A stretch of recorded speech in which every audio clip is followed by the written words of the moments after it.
If I had a nickel for every time a Richard Kelly film was affected in some way by 9/11, I'd have 2 nickels. And one of those nickels is today's film, Southland Tales. Speaking of nickels, did you know that that's the same amount of money this movie made? Dwayne Johnson stars as Boxer Santaros, an amnesiac actor who becomes embroiled in an apocalyptic conspiracy along with Krysta Now, a psychic ex-adult film star, and Roland Taverner, an also coincidentally amnesiac World War III veteran. The film features an all-star ensemble cast who have absolutely no idea what's going on around them. This can be remedied, though, by reading the prequel series comic, which is required if you want to know literally anything going on. So, if you like sci-fi comedy action dystopia epics and you love homework, this film is for you. Welcome to the TRACcast.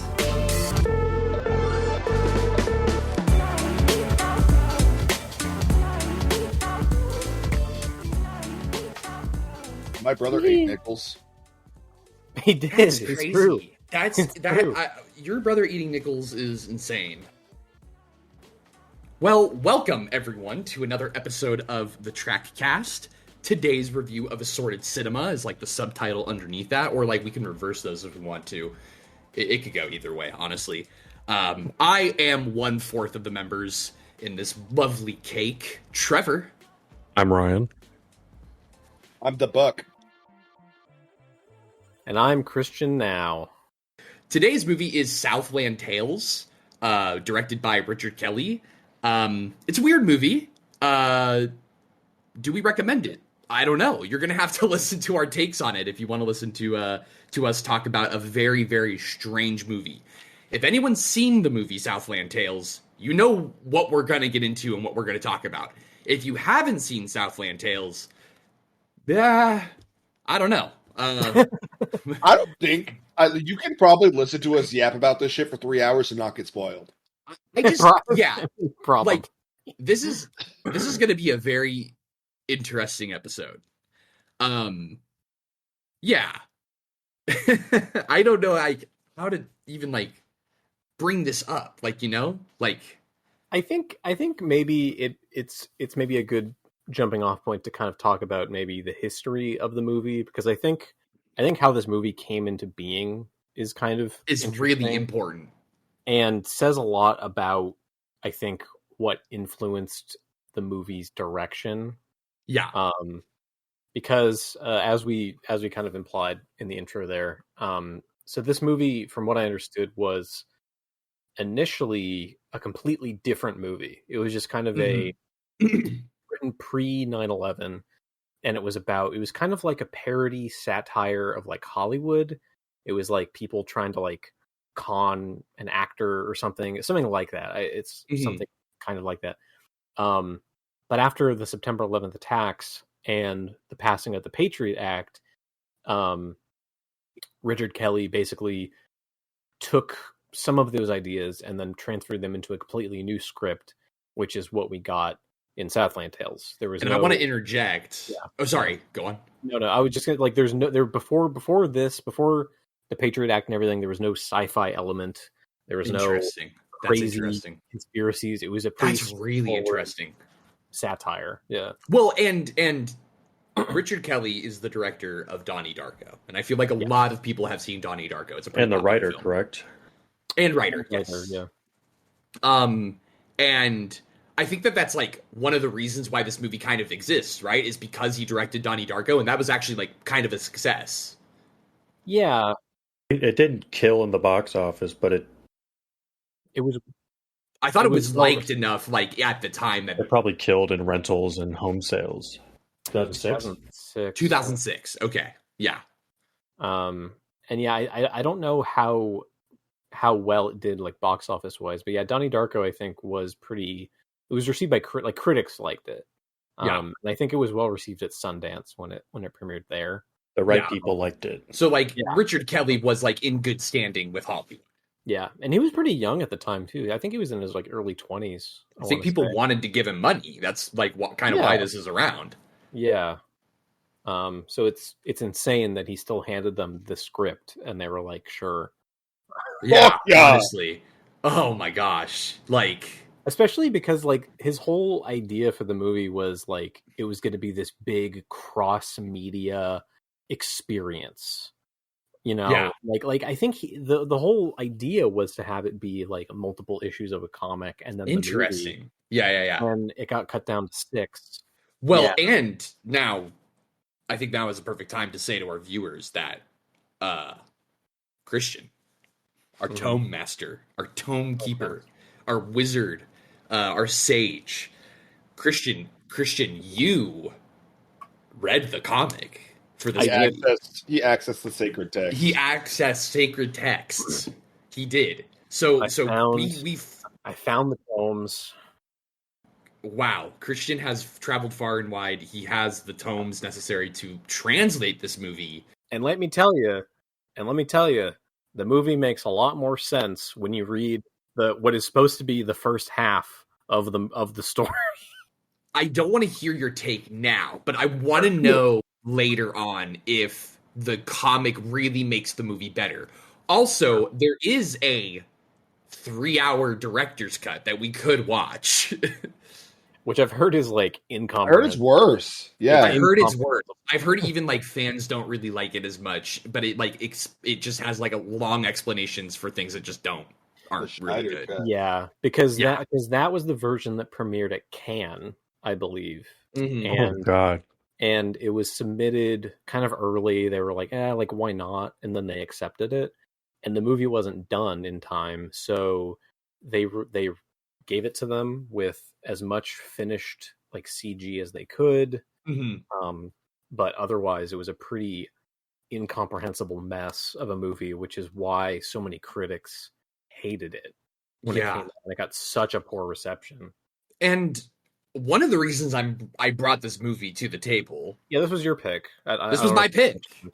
No, this was my pick. So I brought the movie to the table. We've done another full rotation. I decided to do a movie that the boys haven't seen, that I haven't seen either.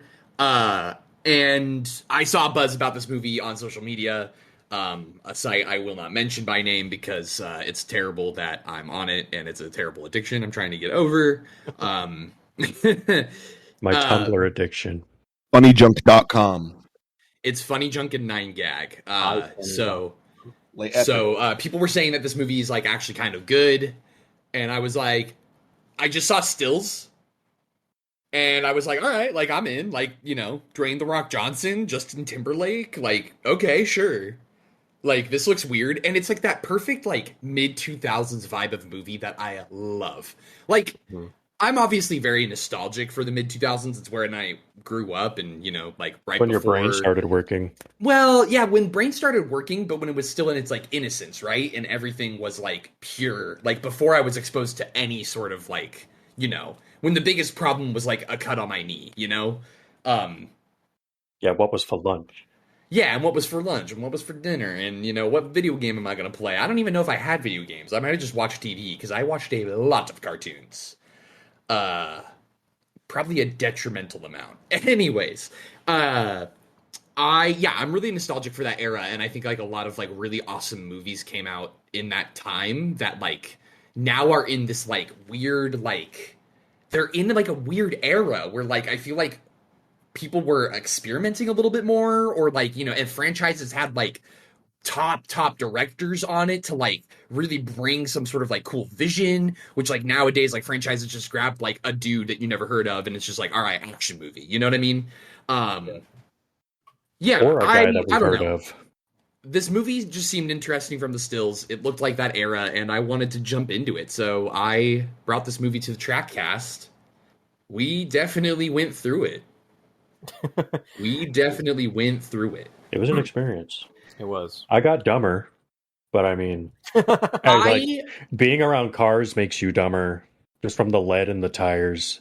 So, is that any better? I'm just gonna say, I don't think I like fully understood anything in like the last 30 minutes, or like maybe the better thing to say is the last 30 minutes of the movie didn't make sense to me because it didn't feel like it needed to be there at all. It felt like we already finished the movie.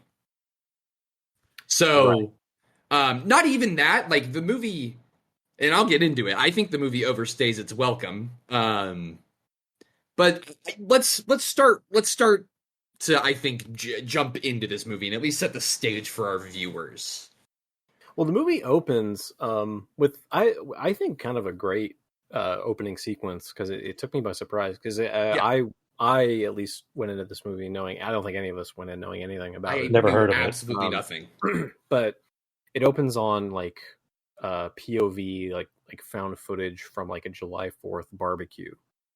In the far off future of 2005. And it's in the town of Abilene, Texas.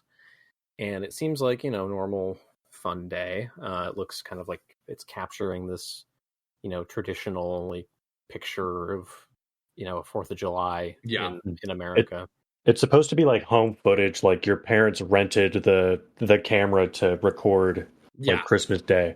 Like it's mom walking through the party and like people talking into the camera waving, and then kids playing in the yard, basically. It's a great start to the movie. For how out of whack this movie gets. Yeah, which is suddenly abruptly interrupted by the arrival of a nuke. Yeah.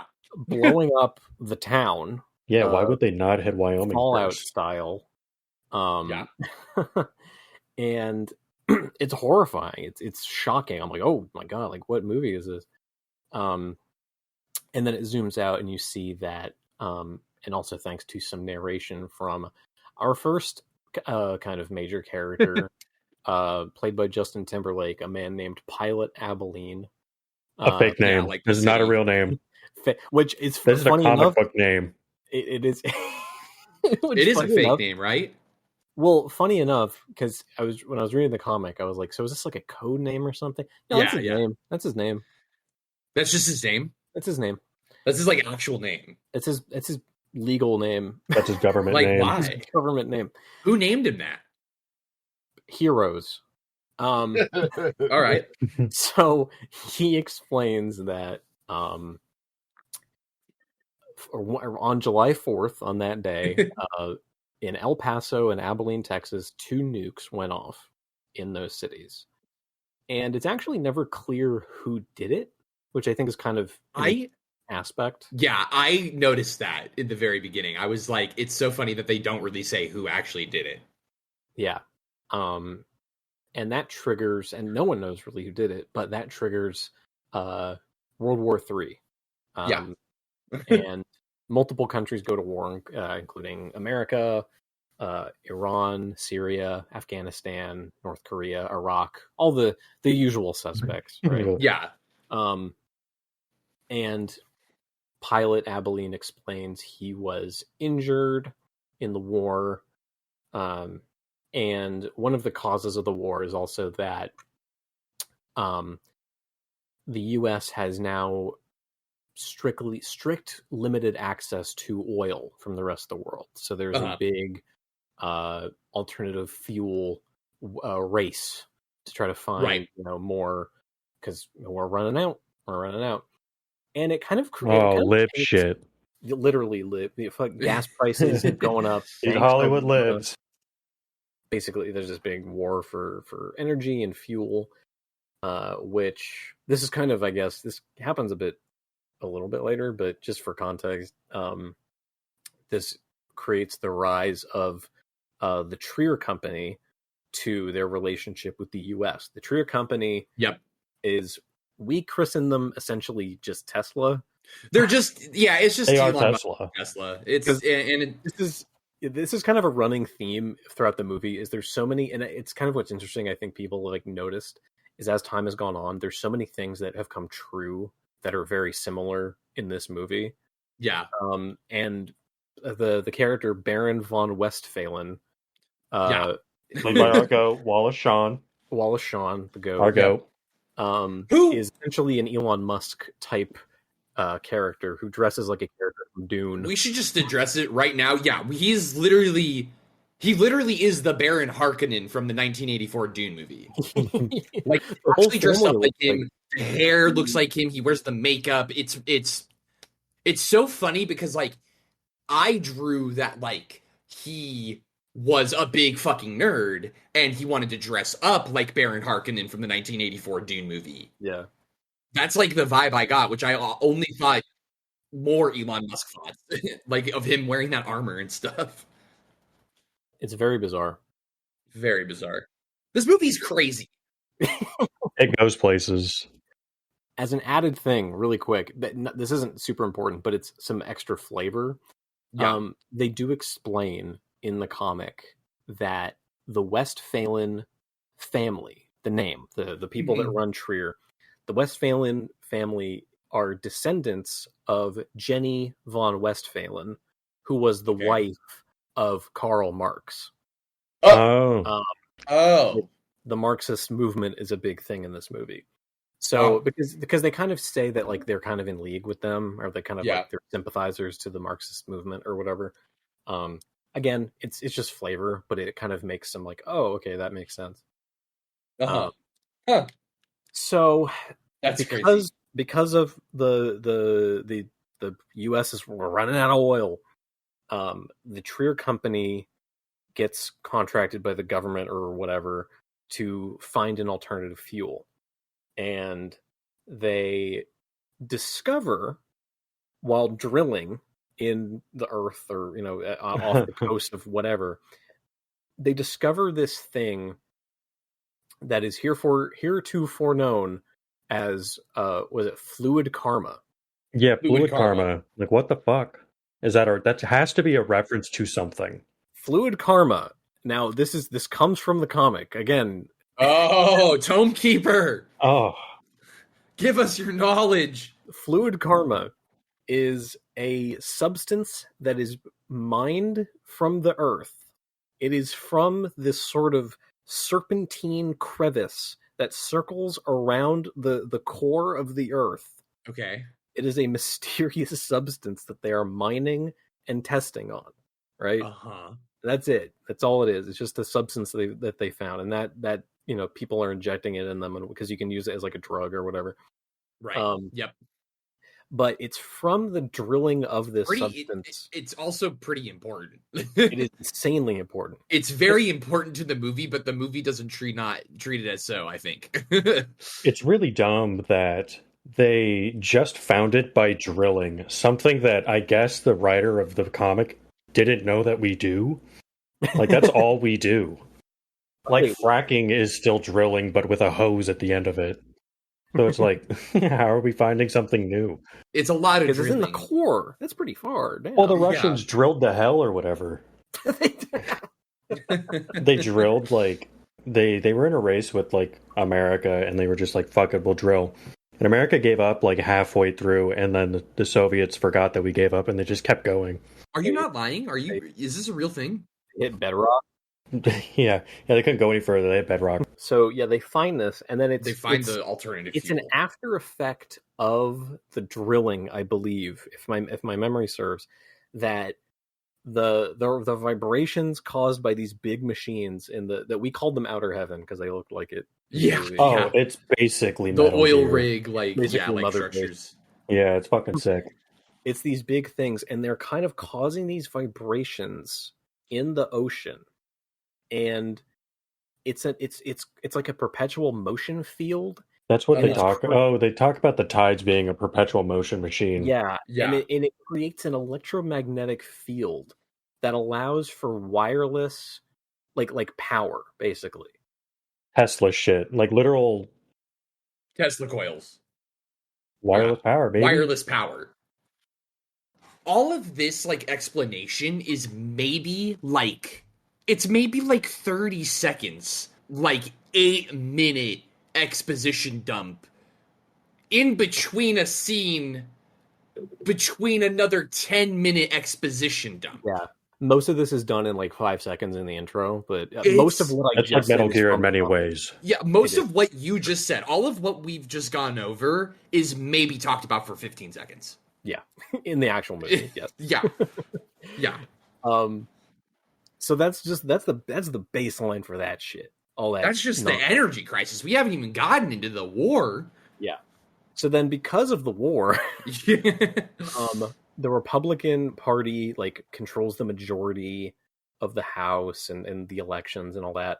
And so, as an added bonus to the Patriot Act, they added this thing called U.S. Ident, which is basically just Big Brother. Yeah, they can watch everything. Watching everything. Their eyes everywhere, which leads to the rise of liberal extremists that label themselves the neo-Marxists.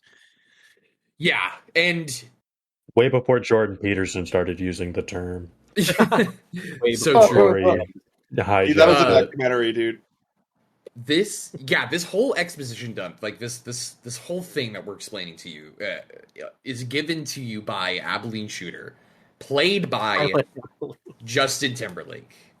Justin Timberlake with a goatee. I just want to let everyone know that. You have to know that Justin Timberlake is in this movie. He's in this movie, and I'm gonna put that in quotes. He's in it. He's in it. He's around this movie. Is he supposed to be like did they just get him because he was just like a it boy at the time? I mean, that's kind of an interesting thing about the casting in this movie is that I think a lot of it was intentional. Like a lot of people are cast against type. Yeah. And a lot of people are cast because they were like really popular and hot at the time, which I think kind of reflects some of like the kind of celebrity, worship culture maybe that's kind of being critiqued in the movie. I don't know. Only one of many things that's critiqued. Yeah, it's kind of a movie about everything. It's a movie that wants you to wake up, sheeple. Yeah, wake up, sheeple. Take the red pill, bitch. Yeah. Not really. Though, not really. It's sneakily funny. It in very specific parts. I want to say the first half of the movie is like actually kind of funny and engaging. I think up until like the domestic violence scene, which is the funniest part. Yeah. I think they used all their muscle for that.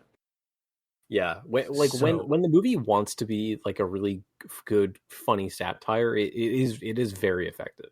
Yeah. Oh, yeah. We should make it clear that this movie is a satire. Like this movie, is definitely satire. However, it also has its own thing. Yeah, it's got its problem. Third thing. It's that secret third thing. Exactly. It really is. Oh, wow. I think people will take psychic damage when they watch this movie. I did. Yeah, I did. Then from this whole political movement, factions within the U.S. rise up, right? And then people start kind of not liking each other. States start becoming countries, right? Yeah, you need passports to get across state lines. Right. It's sort of it's like a post-apocalypse, but not really. It's like a post. It's pre-apocalypse. No. It's kind of like martial law. What's the word? A police state. It's a police state. Police state. Yeah. Yeah, it's a police state. The whole country is. Yeah, and so it's all hinging on this big political race between the Democrats and then the Republicans and Elliot. No Green Party. No Green No Party. Jill Stein's here. Nope. And so Bobby Frost is, I think, one of the big players, the Republican candidate. Yeah, who's basically George Bush. He's quite literally. Yeah, I think they asked the actor, "Can you just do kind of George Bush but kind of not?" And he was like, "All right." I'm trying not to get shot over here. And his wife, or get a shoe thrown at you. And his wife is also the head of, I think she's the director of the NSA, and she's the head of the US Ident thing. Yeah, she's constantly in her matrix room with all of her computers around her. She's the head of US Ident, and she's got her own thing going on. How the fuck do you remember all this? Dude, I took so many notes. Every person in this movie has their own thing going on. Yeah. It's crazy. It's crazy. There's the election with Bobby Frost, his wife, and then the whole thing is that California, right, is its own kind of government or whatever, or its own kind of vibe. It isn't the whole idea that LA is the central hub of like it's like crime, but it's like, you know, like hackers, and then it's also like I mean, it's LA. It's just LA. And like these like, you know, models and actors. For exaggerated LA, basically. Neo Tokyo. What it is. It's a good way to put it. And there's a lot of scenes of people reciting literature. Yes. And so, namely, there's a few very specific ones that are brought up constantly. There's The Two Roads, Robert Frost's poem, as well as T.S. Eliot's Hollow Men, the line where it's like, this is the way the world ends, not with a bang, but a whimper. But in this movie, it's inverted. It's not with a whimper, but with a bang. But with a bang. Oh. Becomes apparent later on, I guess. It's so silly. And also, constantly, what is referenced as well is people quoting the Book of Revelation, which is original, which has never been done before. Very, very cool. Which is all about Revelation. I wonder. Oh, it's the Book of the Apocalypse. I wonder. But yeah, that's kind of all the setup. Yeah, that's.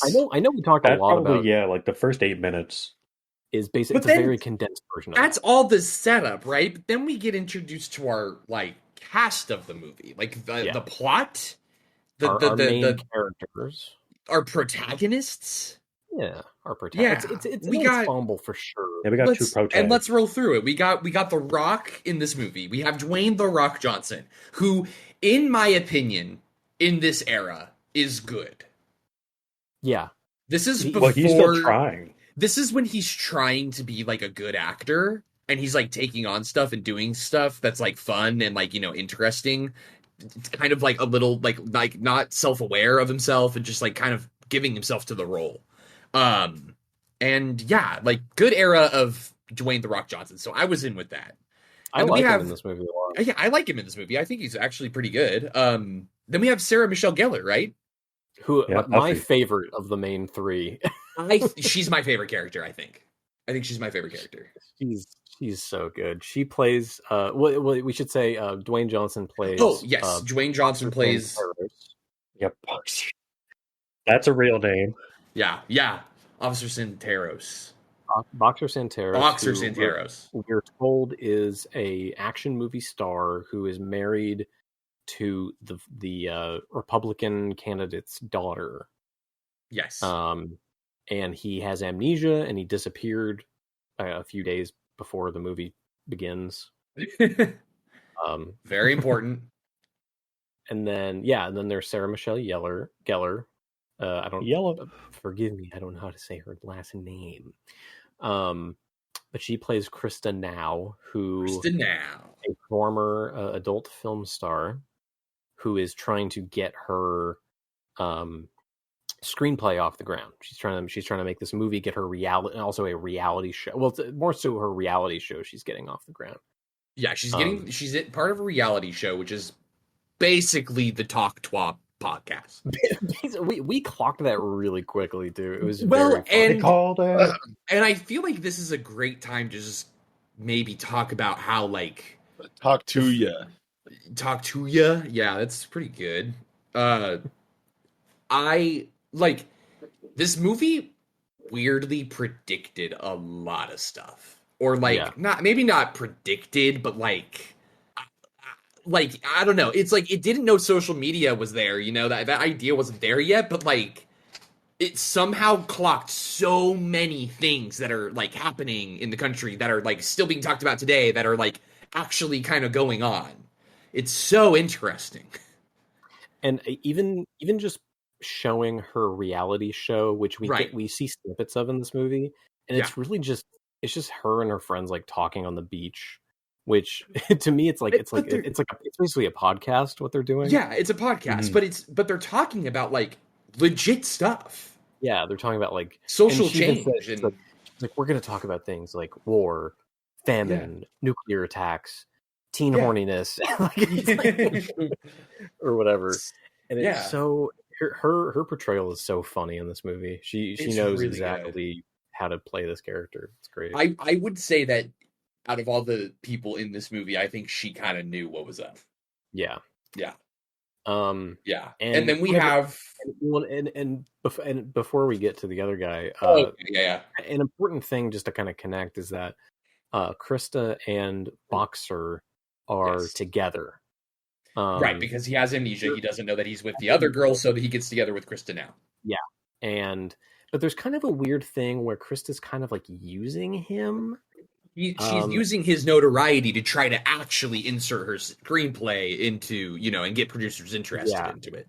And this is a thing that I feel maybe we should get into right now that explains the whole screenplay thing. I don't know if you guys did you guys pick up on like what was like the point of the screenplay and the movie and everything? It was the movie. It was the same one, right? It's like not 1-to-1, but no, it's not 1-to-1, but it's film. Yeah. It's like but it's all the sci-fi stuff. Mm-hmm. It's not all the political stuff. It's all the sci-fi stuff. It's all the amnesia 3-day double body Nevada out of nowhere car crash stuff. It's the crazy stuff. So what helps for context when you read the beginning of this fucking story is that the lore. Before the events of the movie, yeah, Krysta Now, right? She was on a plane, and that plane accidentally flew through what we will later learn in the film was a rift in the fourth dimension. Oh my god! So, oh my god! They went through the plane, right? Can I just say real quick? Sure. If this sounds like nonsense to anybody listening, it is. It is. Like, you only kind of, like, it's crazy. It's crazy. Go on, Christian. Sorry. No, you're fine. So she's on a plane that goes through a rift in the fourth dimension because of testing that the Trier company is doing, right? As you normally this do. Rift, by the way, will come back later. Yeah. So, again, prior to the story, the plane went through it, and then the plane landed, and then the Trier company checked out the plane, and they interviewed everybody, and it seemed that Krysta was the only one who remembered that they went through something. Interesting. She's the only one that remembered. And they discover, because they take her in for testing or whatever, they discover, and this is not explained in the film, that she is psychic.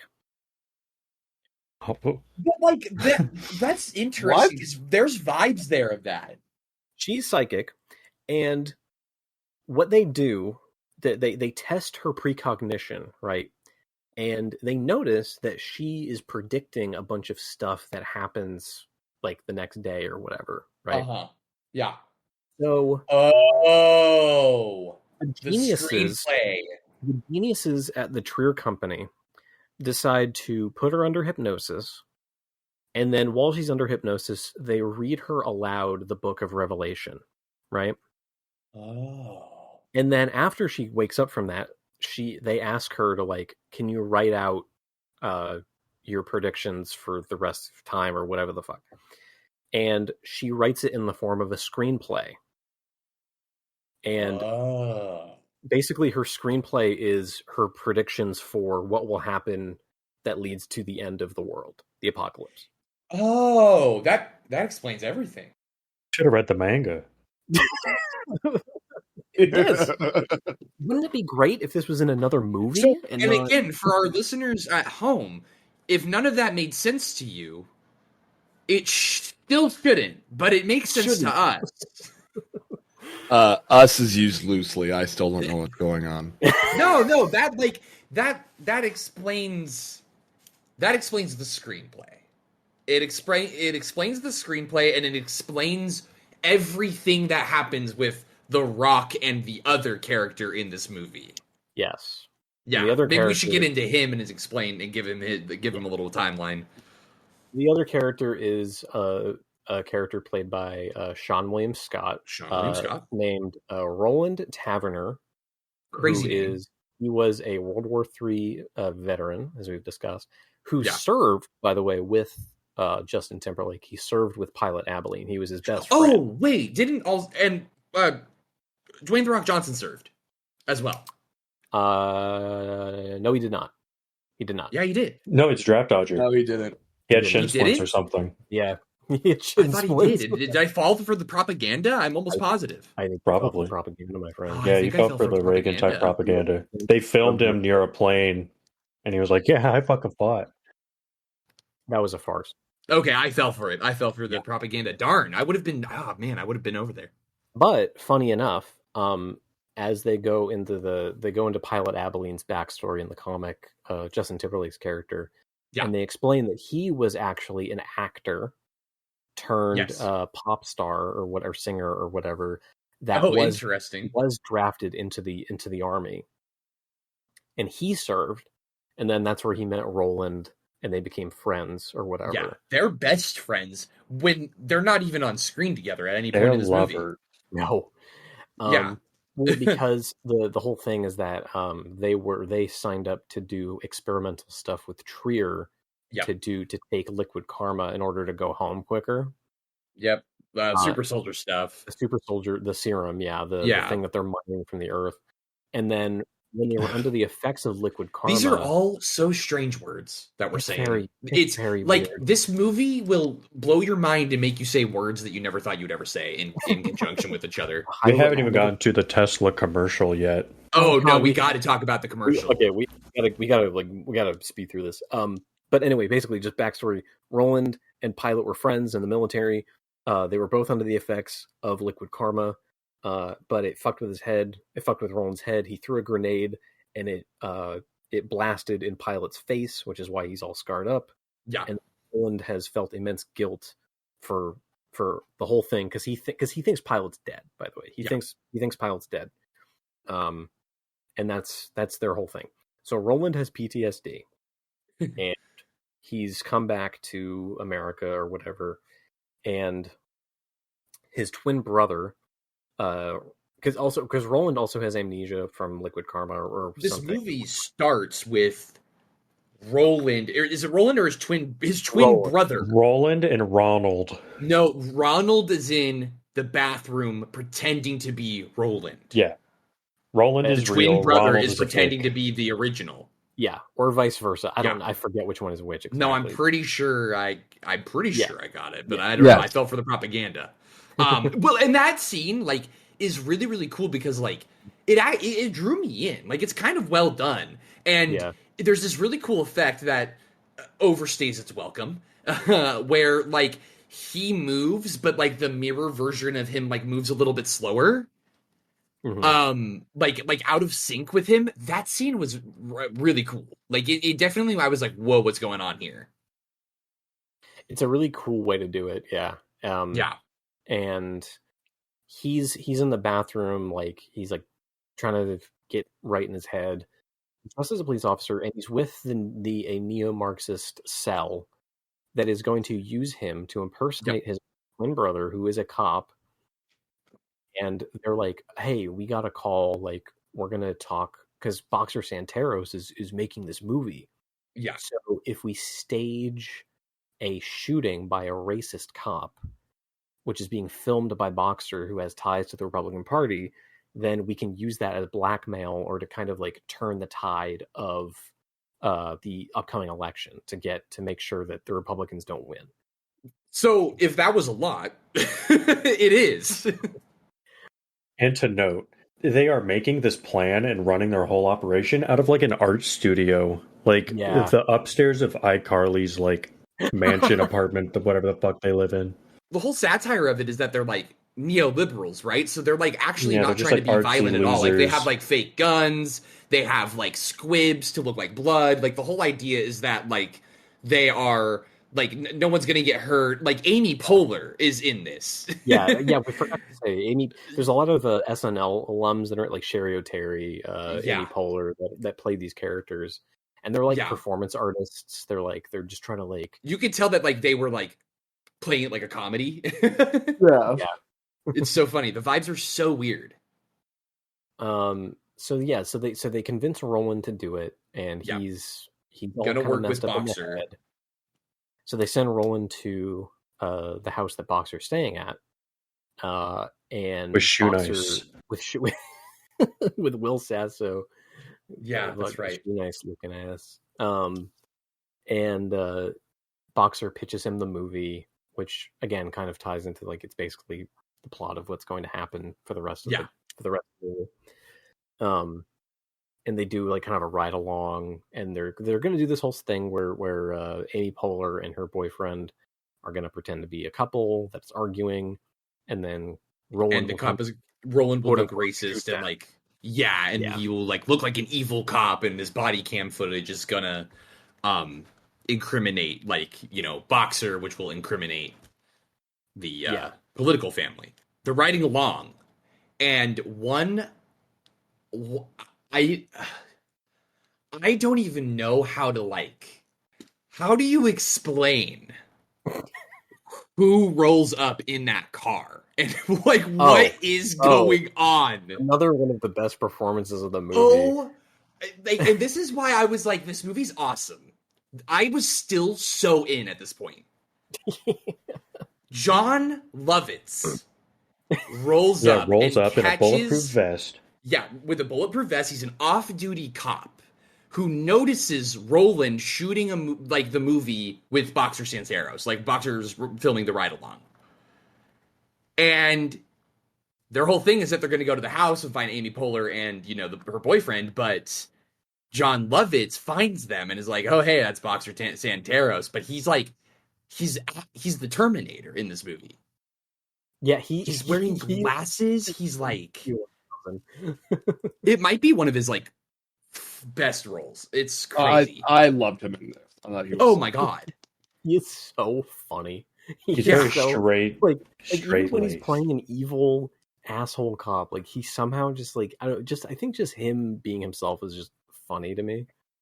But he gives a genuinely like pretty intimidating performance as this asshole cop that he rolls up kind of not planned on Roland and goes in with them on this kind of fake situation. And again, the movie's in like this like police state that's like ultra like militarized, or like not ultra militarized but like heavily militarized, and like it's very like satirical and pointing out stuff about like the Iraq War and like the Patriot Act and what like Big Brother, if like other laws would have passed that like like NSA stuff and all that stuff about like people watching, it's all in this backdrop of that, which is like so relevant if you grew up in the like early or like the mid 2000s. So yeah, they go in and totally against the plan. John Lovitz's character, I think his name's like Officer Bookman or something. I don't know. Yeah. He just murders Amy Poehler and her boyfriend. Yeah. And then you find out later on that he's in with another neoliberal trying to, just get money or something. Yeah, she's like a traitor to cause like that. But he just kills them. He and that's like a whole thing. It's just like police brutality. There's a part in the movie where like where it's like just like a establishing shot, and you see two police officers with giant 40s, like clink bottles, walking in their full gear time. And like drinking in Venice. It's crazy. Southland, baby. It's Southland Tales, baby. Used to be able to have like a cold one on the ride home. I will say, but before we go into that, just as a kind of a thing to like kind of take into consideration too, is it was just going off of the thing you're talking about, like the cops being weird, and there's a lot of like people being weird in this movie. Mm-hmm. A lot of just strange, kind of violent, sudden acts of violence that people, which is not like America at all. Not at all. But they kind of imply it in the movie, but I think they explain in the comic that Trier's things that are mining and they're causing this perpetual motion thing with the ocean. It's causing the Earth to slow its rotation by like 0.000 whatever 6 miles per hour. Longer nights, babies. And because of that, it's slowing the rotation of the Earth and its relation to gravity or whatever, some dumb pseudoscience, whatever. It's causing people to literally like go insane. It's like GTA World, someone said. Yeah. Like, you're literally in GTA. It turned into a lobby. It was nuts. Yeah. And so it's kind of this message that I think he's trying to get across, where it's like, we're killing our planet and companies that don't care are like driving us insane. Like, yeah, like they're making us want, like, eventually we're just gonna consume ourselves, essentially. Right. We're not going to pay attention to what's going on around us. Yeah. We're not going to actually, understand, science and things like that. Yeah, and I think when you see that, when you understand that that's an aspect of the movie, I think it makes some of the weirdness make more sense. Like, it's like intentionally people are very strange and they're acting violent for no reason. Like, right, but remember, you had to read the comic to get that. You had to read the manga. Yeah, you had to read the manga, and then you had to watch the movie that came out. Did they come out at the same time, or did the movie come out first? Well, I know that I think the comics were being written when it was being made, but I think the comics came out like before the movie came out. Like, they came out, they were 3 issues, and I think they came out each month before the movie released, I think. But again, like, I don't know how heavily promoted it was. I don't think a lot of people read them.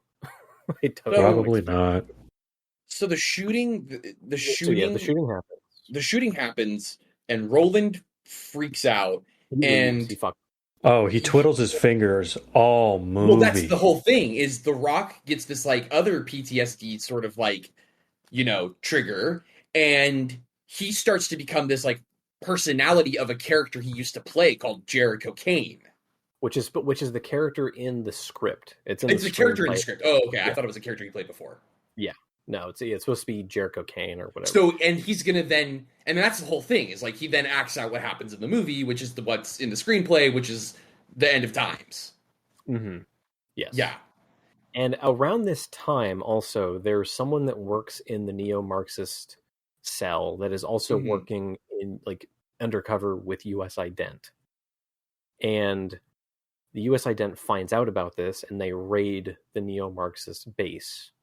They kill that guy, and then Roland, the twin of Sean William Scott, wakes up, and he escapes from the base and then falls in a dumpster or whatever. And he's not in the movie a lot. I mean, the actor is, but like the actual real, the twin. Brother, the brother. Twin. Sorry.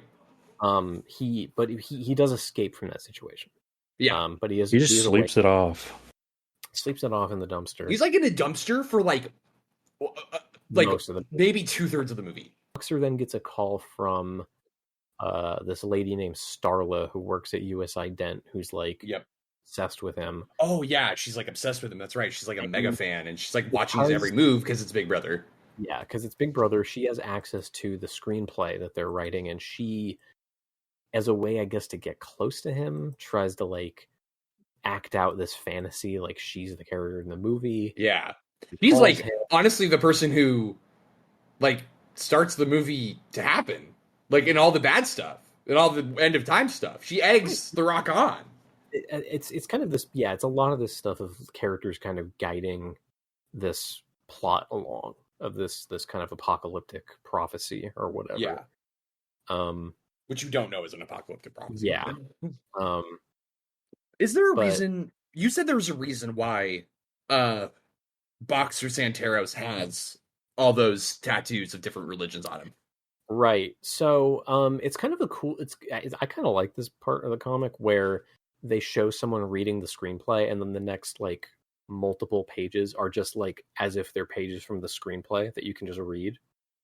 Oh, interesting. It kind of reminds me of like Watchmen, kind of like supplementary material. Yeah. Like comics from the comic within or whatever. And they show that Jericho Kane in the screenplay, and I guess by proxy, at some point, Boxer did. He got tattoos.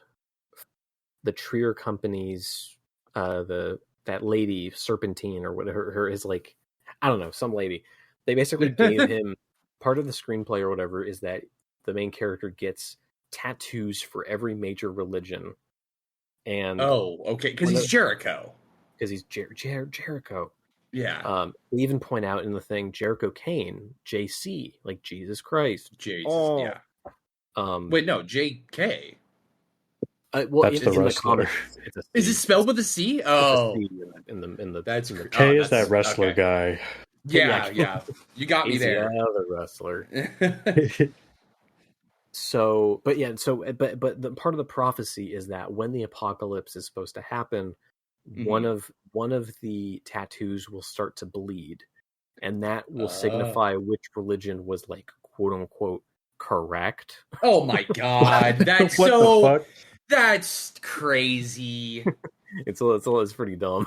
That's Which is why at the end of the movie, before the big thing, just we're jumping ahead a little bit, but just it's minute. It doesn't matter.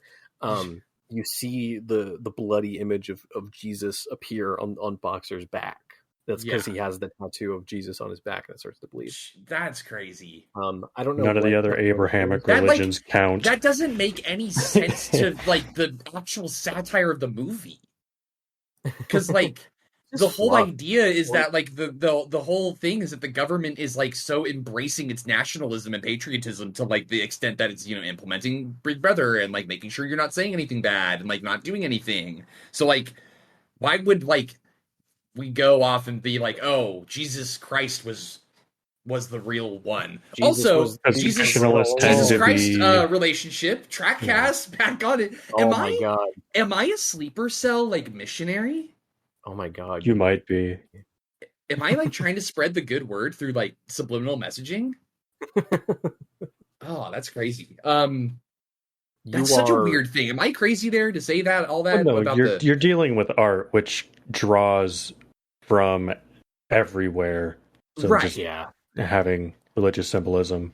I just think like why would you just like go ahead and just be like, and also Christianity was correct. Christianity was right all along. Yeah. None of the other Abrahamic religions. I think it would have been cooler if all of the tattoos bled through the shirt.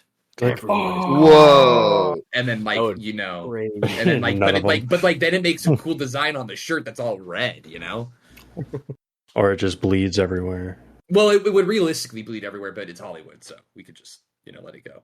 Eventually, at some point, Roland wakes up from the dumpster and gets out. He also notices his hand glowing at some point, and we're like, okay, what's that about? Whoa, his hand's glowing. Kind of like the effect from the earlier in the movie. But he gets up and he walks to this ice cream truck, who we see earlier in the film. We see... oh, yeah, he's like a black market, like, kind of, like, arms dealer, yeah, played by Christopher Lambert. Yeah, and he walks up and he's like, "Hey, like, can I use a phone or something, like, to call my brother?" And then, but weirdly, Christopher Lambert like recognizes him or something, and then he sedates him. He knocks him out and takes him with him. Isn't it revealed that like he also served though? I that dude. So. That's the only way he could have known him. I feel it looks like him. That is the one part, the one part, quote unquote. You don't like the one part of this movie that doesn't make sense. His character is an enigma. I don't remember showing up in the comic.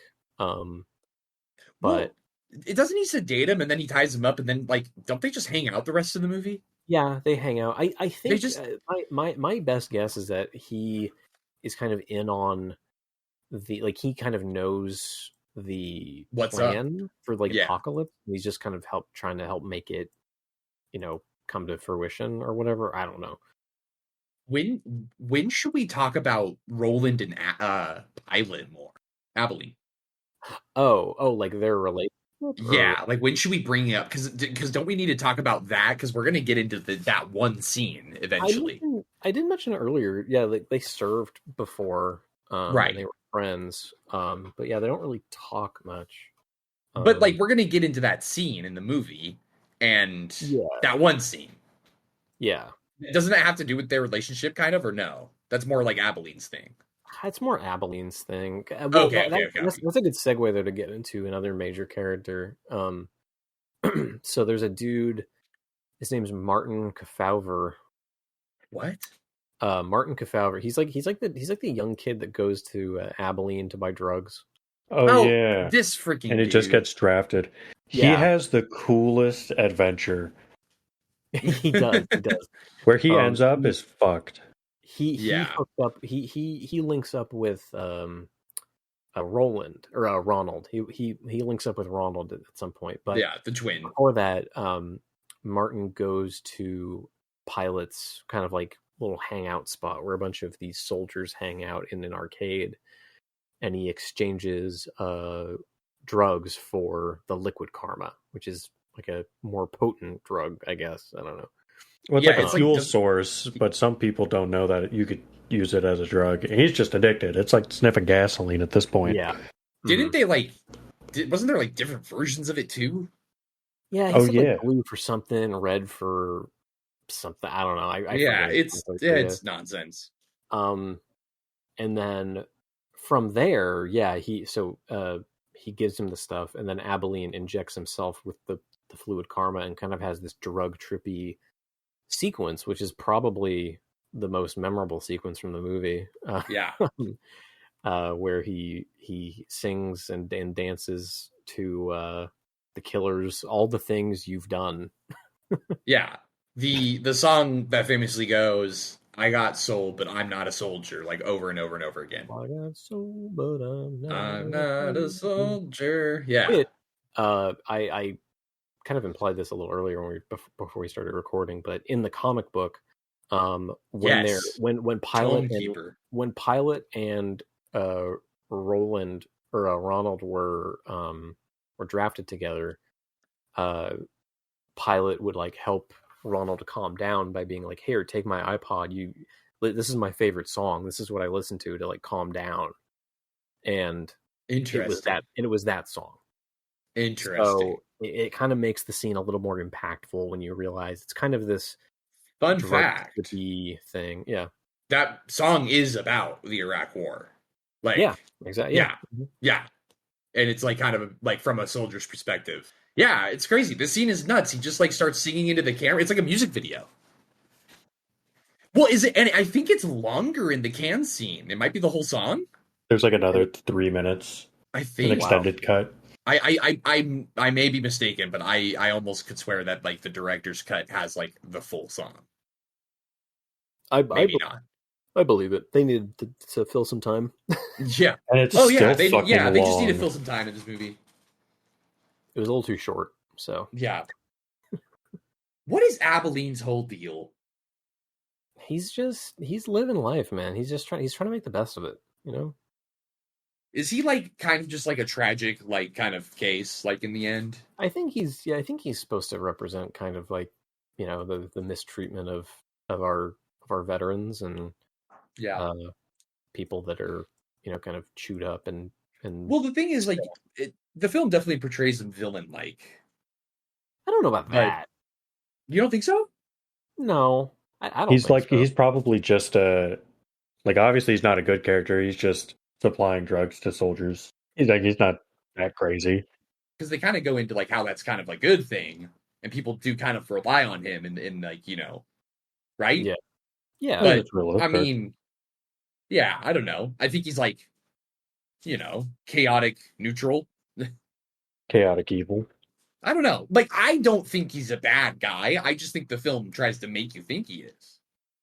kind of a Well, mad I guess not. character, maybe. Yeah. The main villain is really Elon there. Elon Yeah, that's Siobhan, really, honestly, Baron Harkonnen. Wallace Musk. Phew. Wallace Musk. Should we just get into the climax? The whole We might as thing? well. We are skipping over a lot, but again, like some of it ultimately doesn't. Like, what else is really important that we gotta there's a go whole over? subplot we haven't even really talked about where one of the neo-Marxist people is gonna like blackmail the president with a sex tape that Boxer Right. made, but then they jumble it up with the footage of John Lovitz murdering the two Yes. people. Well, and there's the whole thing too with oh my gosh, Boxer Santaros, and like getting back together with like his wife and the whole family is like, okay, like, you know, we have to act normal now, and he's like not acting normal. Yeah, because he still And- He still thinks he's in his movie. Yeah, he still thinks he's in his movie, which And there's an employee for the NSA basically who's RPing with him. Yeah, Darla or Starla. Yeah, she's just like fucking with him, so he thinks he's in the movie for sure now because people are just like, yeah, sure, whatever, just shut up, act normal. Dude, we're gonna and listen. If you guys were falling asleep, this is the time. This is the time to wake up, okay? Because we're gonna pull the curtain on this whole thing. All right. Guess what? They weren't twins. This movie loves to explain things. It's such a weird twist too, because you're like, okay. Ronald, and it's revealed that Ronald and Roland are not twins, and we're gonna get into how. This all happens on board the climax of the film, which is on July 4th. Yeah. There's the launching of this big mega Zeppelin. Yeah, it's a dirigible. And it's gonna have like a bunch of very famous people and dignitaries that are supposed to be on it. It's the Hindenburg 2.0. That's the backdrop, and guess what? Every character in the movie will be at this location at the end of the movie. Yeah. If you're not on it, you're under it, you're around it. I think everyone's talking about kind of like messing with it because, like, you know, it's the neoliberals want to frick with it, and then all the Republican people are like, "Are you sure it's going to be safe?" And they're like, "Yes, it's fine," when it's not. Before we get into the climax, we revealed the twin thing before we talked about the commercial. Oh, we should talk about the this commercial. Tesla commercial rocks. There's a Tesla commercial in the movie, not like or, really Tesla. What is it? It's for the Trier car. Trier. Yeah, which is funny because it starts with T. It's like a dumb little CG commercial. By the way, we don't even know it's a commercial at first. It just happens. We're like, what? It just happens in the movie. Yeah, and it's these two CG cars going at it. They literally like penis in the muffler, and one car is on another. It's actually very graphic. It's really graphic, and it's in the movie. Obviously, satire. You know, haha. Like, you know. Even President Frost is like, "What am I watching? What is yeah, it?" I think some people are like, "What the fuck?" But like, some people are also like super into it, like, which is so funny because Elon Musk. Yeah, we got to talk about that. I mean, the freaking can't talk about this movie without talking. That's just, and it just like plays. It plays. The movie like makes you watch it or whatever. Yeah, and then like other people are watching it. Like it's always like playing. It's weird. All right, back to Hindenburg 2.0. They're on the thing, and then Boxer's going through the thing, and he makes it to kind of a lower level where all the scientists are to try to find out what's really going on. What's going on? And he meets some scientists who basically explain what happened and what's going on, and they say that because Boxer was found in the desert with amnesia before the movie started, and they explained that Trier, they found, because of their experiments with all the perpetual motion machine shit, it caused a rift in the fourth dimension, just outside of Lake Mead in Nevada. And they kind of explain it, but he's like, "Why me? Like, why did I go through it?" Yeah. Well, we needed who better to do it than a movie star, which seems kind of like a pointed kind of satire about something. And Tom Cruise. Yeah, exactly. They had Roland kidnap Boxer at an event or something, and then they had Roland and Boxer drive through the rift, which created duplicates of them. Right. It sent two of their copies 69 minutes back in time to where they just ended up in the desert or whatever. And I guess as a kind of failsafe or counter thing, because they know that if one of if one of the copies comes into contact with their other copy, reality could implode on itself. Yeah, exactly. Like, they don't know what would happen, but they assume that like another rift would be created that could be so uncontrollable that like it would just destroy everything. So after Boxer and Roland came out of the rift, drum roll for your apocalypse, just Sorry. Exactly. Yeah. The car blows up and kills the original Boxer. But for unforeseen reasons, the other copy of Roland lives. And somehow they escape. Like, I think, like, Roland's or Ronald's family, like, I don't even know how they even explained that. Like, how they did get away with the copy getting away. Yeah, I think something about, like, Ronald's family, like, saved him or something, I presume. Because in the beginning of the comic, the two copies are together. And Roland's dad is explaining to him that, like, oh yeah, this is your brother. Like, you need to take him with you because you have to take him to work today. But, like, how did that happen? How did we just go, oh, okay, yeah, he has twins now? Yeah, I don't know. That's not too bright. I thought I only had one of these things. Yeah, that's kind of, how do you just... Roland does have amnesia, so they're convincing him that, oh yeah, that's my brother, of course. So as long as they... Yeah, that's because that's the thing, is, like, they have to, like, understand that, like, 'cause if they think that they're twins, it doesn't happen. That was, like, a whole thing, too. It has to be, like, you have the same mind, the same soul, and the same vessel, you know? Like, that whole thing. Mm-hmm. So because they think they're twins, it doesn't activate the whole thing. Yeah. This movie's bullshit. So, which is why, so the whole thing is, like, we can't let them touch, because then reality will implode. It'll collapse in on itself.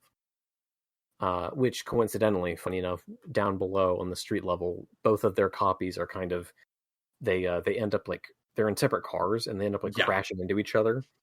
And Roland climbs into the ice cream truck where Ronald is, and grabs him, and then they do connect hands, and you're like, oh shit. Like, it's starting. And then that's when the ice cream truck starts floating, right? And then the kid that we brought up earlier that Roland kidnaps, because he's getting drafted, and he's like, I don't want to go, man. Yeah, he wants to kill himself. Can't get me out there. So he catches him trying to kill himself, and then they steal an ATM, and they can't do that. Right. Oh my god, this movie! There's just a lot of shit that happens, and then he ends up just, like, surfing crazy on a floating ice cream truck. And he shoots a nuke, or not a nuke. He shoots the RPG at the Hindenburg, which causes it to crash. Blows it up as the world collapses in on itself. Yeah, because the two brothers meet and realize that they're not brothers. Yeah, and this is kind of a big pivot. That is the end of the movie. The end of the movie ends with them touching, and that's a big portal where something opens up, and you made presumably it. You made it. You're okay with us. We guided you through it. You made it to the end. It's a rough journey. It's hard to watch. I think it's hard to watch. It is hard. It's very hard to watch. I think it's hard to watch. But I will say, I think that last scene where they're in the truck and they're holding hands, it's kind of him, like, coming to grips with himself about his guilt over nearly killing Abilene, because he's been beating himself up over the entire time. He's beating himself up over the whole movie. Yeah, it's a whole thing with him. And his other self is kind of talking to him, and he keeps repeating, like, it wasn't your fault. It wasn't your fault. Like, you need to forgive yourself. Like, it wasn't your fault. And the way I interpreted that scene, like, kind of after watching it, is it was kind of like this way of, like, Richard Kelly, in a way, telling the audience, like, in the midst of all this horrible shit going on, like, it's not your fault. Yeah. It's the other people that are fucking up the world that are responsible for all this horrible shit that you've been put through. And it's, even in the face of Armageddon, like you're okay. Like, it's not, you didn't do anything wrong. Which is a lot of Donnie Darko too. I'm not trying to say that is what it is, but that was mine. No. And I love that, because, like, Donnie Darko has that weird, like, beauty to it. Yeah. That is also kind of, it's also about the end of the world, but, like, kind of like the beauty behind it, and, like, kind of like what that means, and all that kind of thing, like coming to reckon with it. Mm-hmm. Yeah. Man. But that is the end of the movie. Is there no, like, connection between, like, does the Abilene Roland thing, like, never really, like, like nothing really comes of that. Like it's just always like he knows that he's alive, but he doesn't know he's alive. So I've seen some. I was thinking about it and reading some of the comic. It also made me think that in the end scene, it was Abilene talking to Roland, like psychically, because in the comic they do explain that liquid karma can kind of like create like psychic links between people that take it. Okay. So it's almost like that's right. That's right. Almost like him talking to him, saying it wasn't your fault. Like I'm not dead. Like you're okay. You know, like yeah, we're having this moment or whatever. And then Pilots. He's just celebrating the end of the world down there with everybody. Fucking insane ride. Oh my god. It's a crazy movie. And we really thank you for listening to this episode. I'm so sorry if this entire podcast was just me yapping about this. No, I mean like that's the thing about the movie is just like it's unexplainable, so you have to kind of explain it. And like running through the movie helps us kind of go off the discussion. So I mean, no, I love it. Man, I mean, gosh. I mean, yeah. If I don't, maybe final thoughts before we get into ratings. Well, I don't know. You said something about a blank earlier before we recorded. Looking into this movie a lot more, okay, it became quite apparent that his entire idea for this movie was his version of the Book of Revelation. Right. This movie is essentially a retelling of the Book of Revelation. Because there is an Antichrist in the form of Trier. There is, and kind of I think they say in the why end is Trier the Antichrist? Because they're Marxist. He's the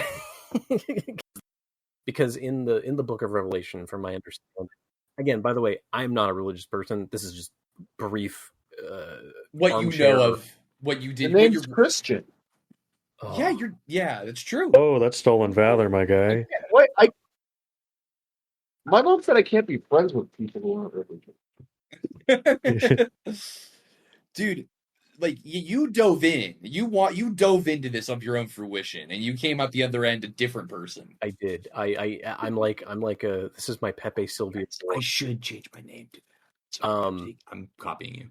But from my understanding of the gist of Revelation is that the world is fucked. The world is fucked. The Antichrist is going to try to show up and take over the world. World domination kind of stuff.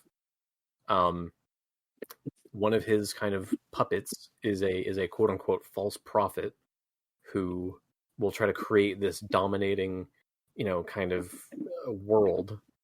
And in this sense, I guess the false prophet would be the Republican president candidate, I guess. They're kind of in cahoots or whatever. Right. And then there's also the quote unquote, the two witnesses who try to speak out against the Antichrist.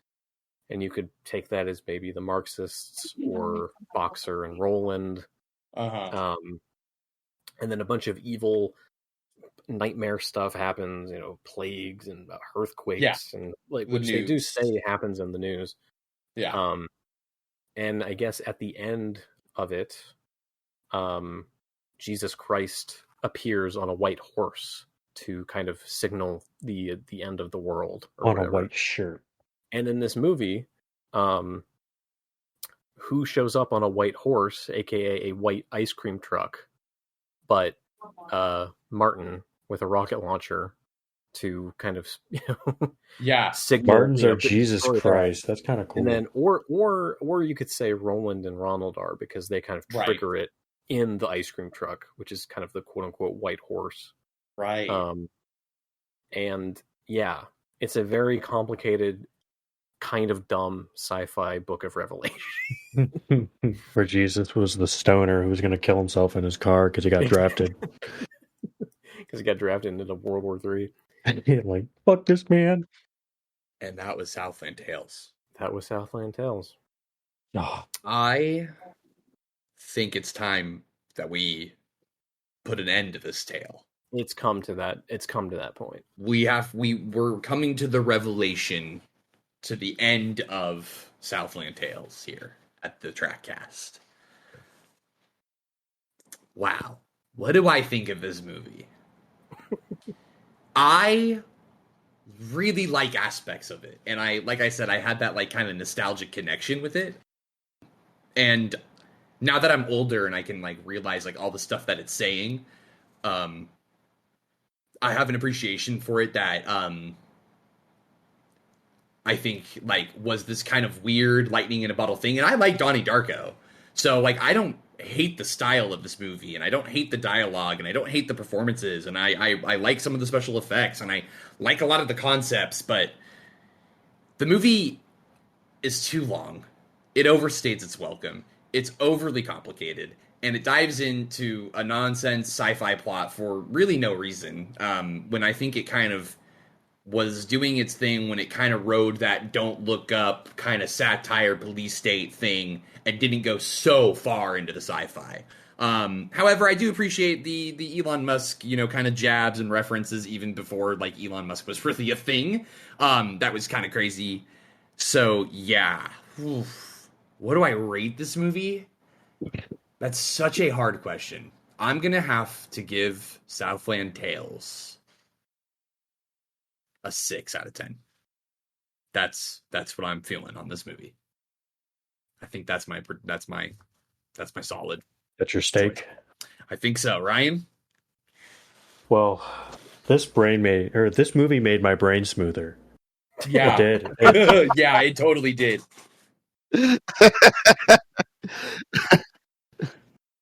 It's not worth the watch or like to get into the lore and read the manga and then to watch the post-series finale. But we appreciate movie. our Tome Master for doing so. Yes. Like, obviously, we need those people in the fandom doing God's work.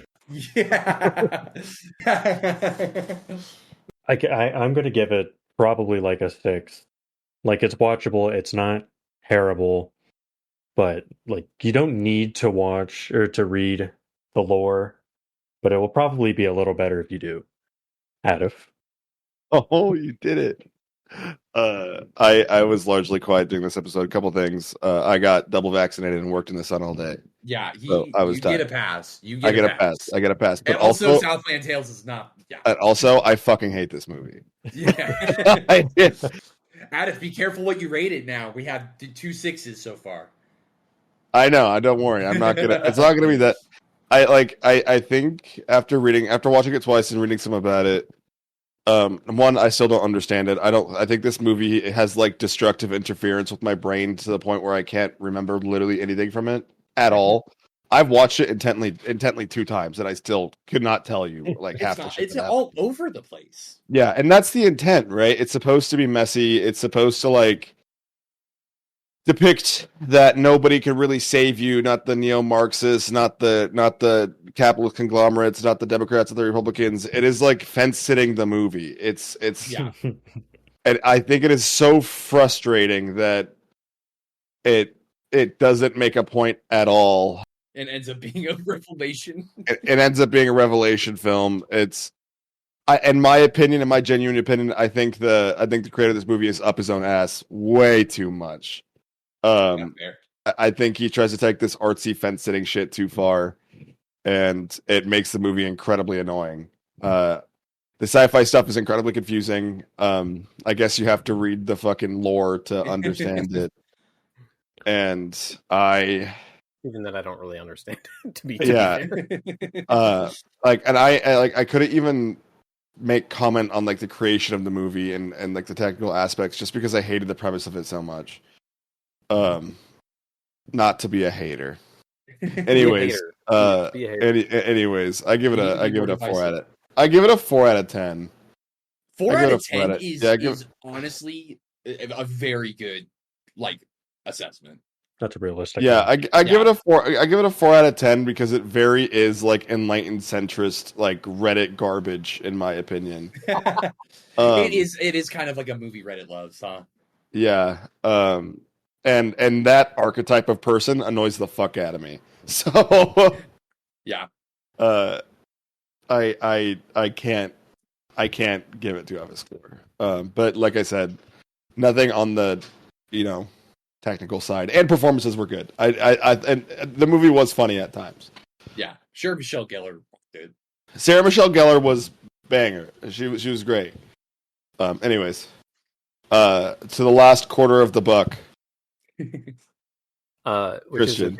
is a very funny transition because I think I like this movie a lot more than you guys all did. Because I will say I still, I'm not like solid because I really don't know if this is a thing of like I've invested so much into thinking about this movie that I don't know if like it's me wanting to like it more than I really do, or a Stockholm syndrome. Yeah, is this you spent so much time watching this movie and reading? But I have to say, this is definitely a movie where anyone's rating, I don't think I could argue with. Like, like even if someone hated it, I'm like, even if someone gave it a 10 out of 10, I'd be like, all right, or whatever. Yeah, it's definitely not a perfect film. Absolutely not. It's far from it. And I have to be fair, I have to kind of review it as just the movie because I have to remove it from the extra material that like I read and you're kind of supposed to read it with. The homework. But as the exactly fucking homework. Dude. Homework. Like I hate homework. I would not have wanted to read the comics, but I did. And you did for the podcast, and we appreciate you. But as a movie, I think it's a movie that I think still is best watched multiple times. I think for as much as it sounds like it comes off up its own ass, which I think it kind of is a little bit, I think it is saying something. And I think it's a movie that it captures more a feeling. I think it captures the feeling of kind of a post 9/11 world really well, where nothing really makes sense. Everything is insane. Like people are going crazy. Like it just feels like a crazy, chaotic world, and there's nothing we can do about it. It's kind of a fever dream in a fever dream. Exactly. And I think it's a movie that I think it's interesting to re-examine as more time goes on, kind of like how we were talking about with the stuff that seems to become more true as time goes on that is shown in this movie. But still, I think the way that it's done could be a lot better, could be a lot cleaner, a lot tighter. Some of I think the performances are all good, more or less. Everyone is put in like a good role for what they're doing. But it definitely could be a cleaner film on its own. So taking away the supplementary material and some of the stuff, I think I still will give it a 7. I think I will still give it a 7 with the comic and some other stuff in mind. It'd probably be a little higher for me. What's your don't care about anything score? Probably like an 8, just like a bump up. Probably. Okay. But an 8 sits with a lot of movies for you. True. Yeah. No, I mean, with a lot of us. I mean, if we scored an 8. I mean, I can't realistically say I disliked a movie I've been thinking about for 2 weeks. Like, sure. Yeah. Head on the brain. Like I can't. There's going to be a lot of movies that I watch, but I'll never forget this one for sure. I think you're right. You said it so well that like it's a feeling of a movie, and I do really love that aspect of it. That's why I rank it like so high for me. But however, like the messiness of it just like detracts so much. A feeling doesn't direct everything. Christian, between you and I, this movie and Civil War is yin and yang. Yes, this is our inverse. That's so funny because Civil War. That's so funny. Oh my god! Also a movie basically about. Yeah, from what I heard. That'd be a fun podcast episode, actually. Yeah, it's on Max. Yeah, and I haven't seen it. I haven't seen it either. We want to thank everyone for tuning in to another episode of the TRACcast, otherwise known as today's review of Assorted Cinema.